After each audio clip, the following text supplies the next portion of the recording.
पूतना बैठी हुई है। पूतना ने कहा महाराज आप यदि बुरा ना माने तो एक बात बताऊं। कंस ने कहा बताइए। बोले आप मुझे आदेश दीजिए, मैं मार के आऊंगी आपके शत्रु को। बोले तुम कैसे मारोगी?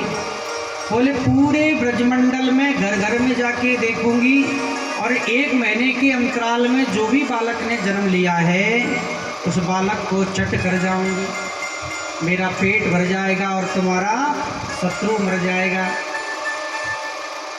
अब पूतना शरीर में इतनी बलिष्ठ है, राक्षसी है, बड़े बड़े दांत, लंबे लंबे बाल और इतना लंबा शरीर। कंस कहने लगा कि अरे पूतना तुम्हें घर में घुसने कौन देगा, तुम्हारा ये विकराल शरीर, इतने बड़े बड़े दांत।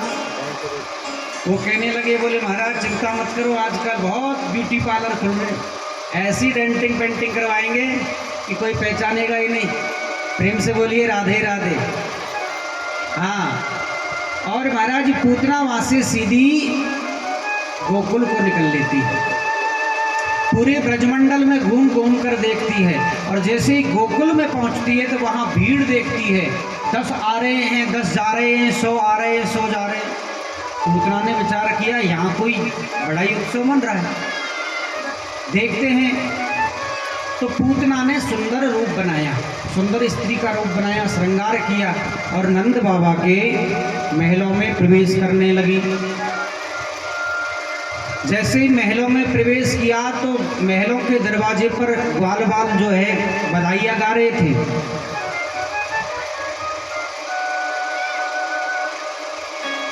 जो छोटे छोटे ग्वाल बाल है उन्होंने पूतना को देखा, आपस में चर्चा कर रहे हैं, भैया उनको रास्ता दे दो। बोले हमें लगता है ये नंद बाबा की कोई रिश्तेदार है, कोई बड़े आदमियों के बड़े रिश्तेदार होते हैं। हाँ भाई, मंत्रियों के बड़े बड़े जो रईस होते हैं उनके बड़े बड़े रिश्तेदार होते हैं, गरीबों के गरीब होते हैं। तो सब ग्वाल बाल कहने लगे कि नंद बाबा राजा हैं, बड़े आदमी हैं, तो उनके बड़े रिश्तेदार हैं, इसलिए सब धज करके आई थी पूतना। बोले इनको रास्ता दे दो। तो सबने पूतना को रास्ता दे दिया, अंदर चली गई। अंदर जाकर के देखा माँ यशोदा पालने में कन्हैया को झुला रही है। जाकर के और माँ यशोदा के पास में पहुंची।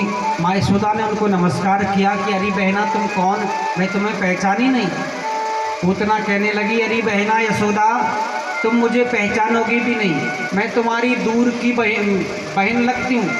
जब तुम्हारा जन्म हुआ था तब मेरी शादी हो गई थी, ससुराल चली गई थी, इसलिए तुम मुझे जानती नहीं है। लेकिन जैसे ही मैंने सुना कि तुम्हें 80 वर्ष में लाला भयो तो मैं भी बधाई देने के लिए आ गई। माँ यशोदा ने कहा हाँ भैया, हाँ बहना, ये कन्हैया को तुम भी आशीर्वाद दो, पालने में है, मैं तुम्हारे लिए पानी लेकर के आती हूँ। पूतना ने कहा भैया बहना, हम किसी के घर का पानी नहीं पीते, हम व्रत करते हैं, किसी के घर का पानी नहीं पीते हैं। तो बोले हमारा संकल्प है यदि तुम यमुना पे जाकर के 108 बार घड़े को मांज करके मिट्टी से और भर कर के लाओ तो हम पानी पिए।